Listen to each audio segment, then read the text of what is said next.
Welcome students, हम बात करेंगे प्रॉब्लम की जो कि रिलेटेड है measuring an angle in sexagesimal system. जैसे हम सेक्साडेसिमल सिस्टम भी पढ़ सकते हैं। अब देखें एंगल क्या होता है। एंगल बेसिकली हम ये कहते हैं कि रोटेशन एक लाइन की, ठीक है, या हम कह सकते हैं एक पॉइंट के गिर्द जो एक रे रोटेट कर रही है, ठीक है, जो कि अगर क्लॉकवाइज रोटेट करेगी तो हम कहेंगे कि ये मतलब इसकी जो सेंस बनेगी वो नेगेटिव एंगल की बनेगी, और एंटी क्लॉकवाइज रोटेट करेगी तो ये पॉजिटिव मतलब एंगल हम कहेंगे। तो ये इस तरीके से हमारे पास रोटेशन जो है इसको हम एंगल कहते हैं। और अब इसमें जो डिग्री और मिनट्स और सेकंड्स में अगर हम एक एंगल को जब मेजर करते हैं तो वो सिस्टम कहलाता है सेक्साडेसिमल सिस्टम। अब ये हमारा एक एंगल है जो कि डिग्री मेजर में गिवन है और इसकी डेसिमल फॉर्म है, मतलब इसके 10th पार्ट पे 3 आ रहा है, 100th पार्ट पे 8 आ रहा है, 1000th पार्ट पे जो है प्लेस पे आप यूँ समझ लें कि वो 4 है, ठीक है, और 10,000th प्लेस पे 7 आ रहा है। अब इस एंगल को हमने बताना है कि ये डिग्री मिनट सेकंड्स में कितना एंगल होगा, ठीक है।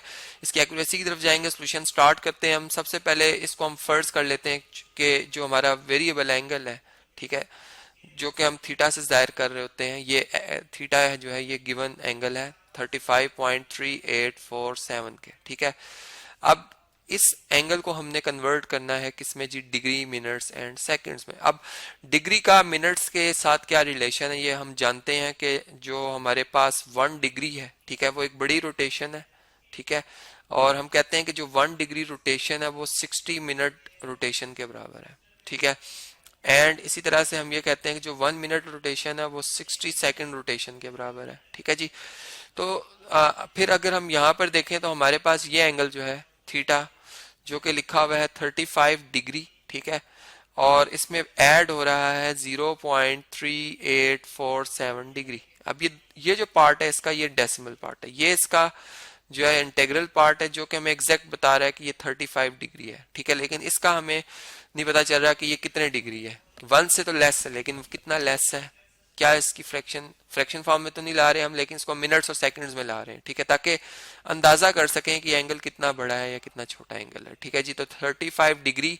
अब चूंकि ये सेम यूनिट्स में इसलिए हम प्लस लिख रहे हैं, लेकिन जब मैं डिग्री को मिनट्स में लाऊंगा, ठीक है, चूंकि देखें 1 डिग्री 60 सेकंड के 60 मिनट के बराबर है, ठीक है, तो 0.3847 डिग्री कितने के बराबर होगी, ये जारी बात है कि मुझे 60 मिनट से इसको मल्टीप्लाई कर देना है। या मैं यूं कह सकता हूं कि यहाँ पर मैं इसको ऐसे लिख दूंगा, अभी प्लस का साइन लिखते हैं हम, 0.3847, ठीक है, और ये मल्टीप्लाई हो रहा है 1 डिग्री से, तो जब ये नंबर 1 डिग्री से मल्टीप्लाई होगा तो ये 0.3847 डिग्री बन जाएगा, ठीक है।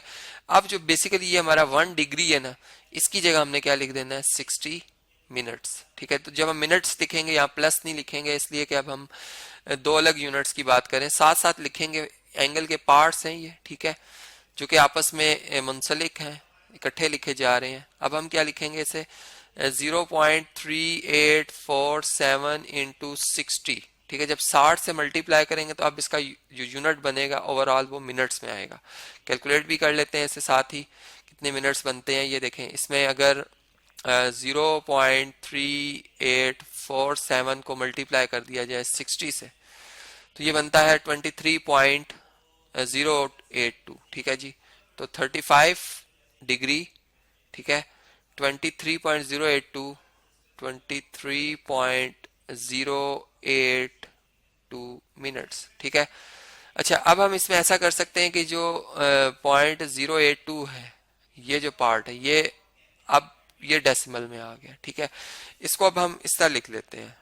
देखें, इसमें हम लिखेंगे इसको 23 मिनट, ठीक है, और प्लस 0.082 मिनट, ठीक है, ये भी मिनट्स में है और ये भी मिनट्स में, ये ओवरऑल कंबाइन होकर 23.082 मिनट्स बन रहे हैं, ठीक है जी, 23.082। तो अब जो मैंने 23 अलग कर दिए हैं मिनट्स, ठीक है, इनको अलग कर दिया जाए तो अब ये जो 0.082 मिनट्स हैं कितने सेकंड होते हैं। अब जारी बात है कि मिनट एक बड़ा यूनिट और सेकंड एक छोटा यूनिट है, तो अब मैं इसको लिख सकता हूँ इस तरह से कि ये 35 डिग्री, ठीक है, 23 मिनट्स, और अब मैं यहाँ प्लस नहीं लिखूंगा बल्कि अब मैं 0.082, ठीक है, इसको मैं मल्टीप्लाई कर रहा हूँ 1 मिनट से, तो 1 मिनट को मैं रिप्लेस कर दूंगा, यहाँ मैं 1 मिनट नहीं लिखूंगा बल्कि इसकी जगह क्या लिख दूंगा 60 सेकंड, ठीक है।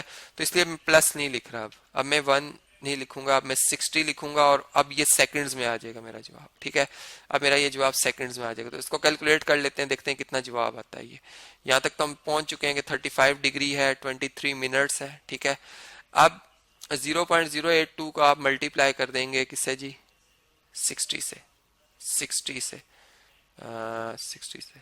ठीक है, तो ये कितना बना 4.92, जिसको अप्रोक्सीमेट 5 कह सकते हैं हम, अप्रोक्सीमेट 5 सेकंड कह सकते हैं। मैं APPROX लिख देता हूं, अप्रोक्सीमेट। ठीक है जी, तो इस तरीके से आपने देखा कि यही जो गिवन एंगल था उसको और एक्यूरेट समझने के लिए हमने उसके जो एंगल है उसको फ्रैक्शन के साथ साथ, मतलब फ्रैक्शन में भी ला के हम समझ सकते हैं, लेकिन हमने इसको एक मतलब डिग्री से मिनट्स में और सेकंड्स में लाकर भी स्टडी किया कि एंगल जो रोटेट कर रहा है वो, मतलब कंपैरिजन में अगर हम करना चाहें दो एंगल्स का तो वो बड़े अच्छे तरीके से कर सकते हैं। यानी अगर एक और एंगल होता है यहाँ θ2 जो कि आपकी असाइनमेंट है, और वो होता है 35.38, ठीक है जी, 46, तो अब नियरली हमें एक जैसे ही लग रहे हैं एंगल, लेकिन में मामूली सा फर्क है सेकंड्स का। वो जो फर्क है वो आप पहले इस एंगल को डिग्री मिनट सेकंड्स में लाएंगे और फिर इनका डिफरेंस बताएंगे क्या है।